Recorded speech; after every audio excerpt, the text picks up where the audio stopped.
നമ്മളിൽ പലർക്കും ഒറ്റ പേരാണുള്ളത്. ചിലർക്ക് വീട്ടിൽ വിളിക്കുന്ന ഒരു പേരും കൂടി കാണും. വട്ടപ്പേരുണ്ടേ അതും കൂടെ കൂട്ടി മാക്സിമം 3 പേര്. പക്ഷെ നിങ്ങൾ ഈ തേങ്ങയുടെ കാര്യം ഒന്ന് ആലോചിച്ച് നോക്കിയേ.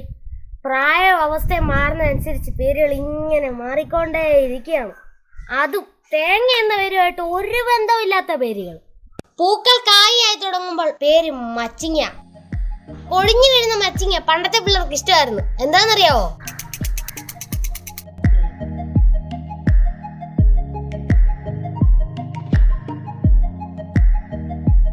കൊഴിയാത്ത മച്ചിങ്ങയിൽ വെള്ളം നിറയാൻ തുടങ്ങുമ്പോൾ പേര് വെള്ളക്ക എന്നാകും. വെള്ളക്ക കൊഴിഞ്ഞാലും പണ്ട് പിള്ളേരുടെ ഫേവറേറ്റ് ആയിരുന്നു.